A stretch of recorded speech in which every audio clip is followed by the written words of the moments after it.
No one on the Galactic Council ever imagined that their strict regulations about raising juvenile predators aboard starships would be undone by something as mundane as a human parent's ingenuity.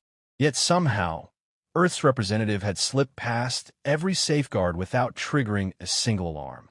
Nora stood on the observation deck of the diplomatic vessel Harmony's Edge, coffee in hand, watching her 7-year-old son, Jack, sprint through the cargo bay.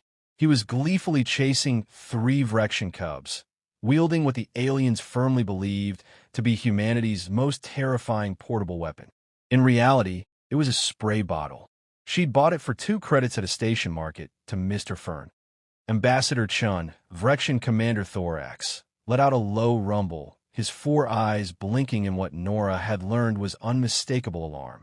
"I must once again insist that you confiscate the high-pressure armament from your offspring," he said. "My cubs believe they are undergoing combat drills." "They're playing tag, Commander," Nora replied calmly, taking another sip of her coffee. "It's water. Agao. The same thing we all drink." Thorax's chitinous plates shifted uneasily. The Vrexians were apex predators from a harsh desert world. 8 feet tall, wrapped in bioarmor, capable of crushing steel with their claws. They had conquered half their sector before joining the Council, and their young were trained in combat from the moment they hatched. Now, 3 of those formidable cubs were crouched behind cargo crates, shrieking in clicks and snaps as they desperately avoided Jack's weapon. "I have reviewed the footage 17 times, Thorax insisted, activating a holographic display. "Observe. Your cub targets the device, engages the pressure mechanism, and executes a precise strike. My cubs respond with evasive maneuvers. The smallest, Crix, has developed an entirely new dodging pattern. This is clearly advanced combat instruction using a precision hydration projection system." Nora pressed her lips together to suppress a laugh. On the display, Jack was having the time of his life, roaring like a monster as he chased the cubs. Each spritz sent them scattering as though he'd fired a plasma cannon. "It's just water," Nora said again. "Let me show you." She stepped into the cargo bay. "Jack, sweetheart, come here for a second." He bounded over, hair sticking up wildly, clutching the spray bottle like a sacred relic. Behind him, the Vrexian cubs peeked out, their armor plates rattling with what passed for anxious breathing. "Jack, spray a little water for Commander Thorax." "Okay, Mom." Jack aimed upward and squeezed.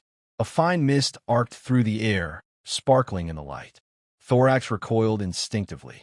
"You've demonstrated its capabilities so openly," Thorax rumbled.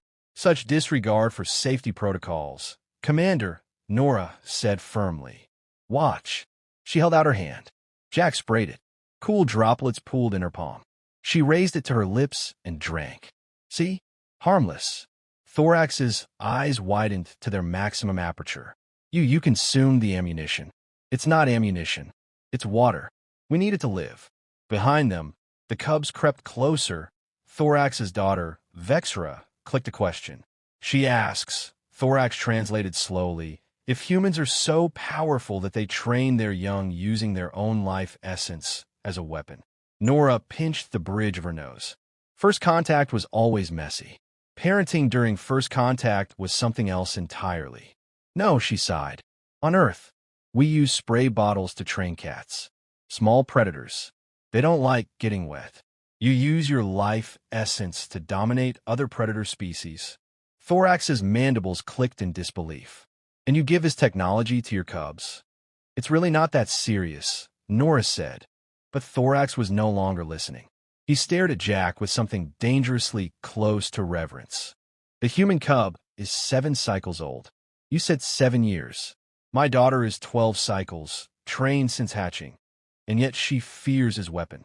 His plates shifted in what might have been a smile. "Remarkable." Over the following week, the situation escalated rapidly. The Vrexian cubs began treating Jack like a legendary warrior, following him everywhere and bombarding him with questions about Earth's water weapons and moisture-based warfare. Jack happily introduced them to water balloons, super soakers, and the dreaded garden hose. The diplomatic consequences were immediate. During a formal council session, The Vrexian delegation proposed a cultural exchange program focused entirely on human juvenile combat training practices. Ambassador Kelrath of the Harmonious Collective flickered with amusement as the proposal was read. "Are you suggesting we study human children and their spray bottles?" Kelrath asked. "Mock if you wish," Thorax replied firmly. "I have witnessed it firsthand. Our cubs' reflexes have improved by 43%. And," he added gravely, "the humans consumed their own ammunition." Nora wanted the floor to open and swallow her whole. Then Jack raised his hand. "We're not actually fighting," he said. "We're just playing. It's fun." The chamber fell silent. "Fun," Thorax repeated. "You train with lethal efficiency for enjoyment." "Well, yeah," Jack shrugged. "That's what playing is. They're really good at dodging now. We're teaching freeze tag next." The crystalline archon of Loomis spoke softly. "Human play appears to simulate conflict while developing coordination, strategy, and cooperation." Nora stepped forward. "Yes, human children play to grow, bond, and learn. It isn't about violence. It's about creativity and connection." The council erupted into debate, but the Vrexians were convinced. That evening, Nora found Jack refilling his spray bottle. "Did I scare them?" he asked. "No, sweetheart. You made friends.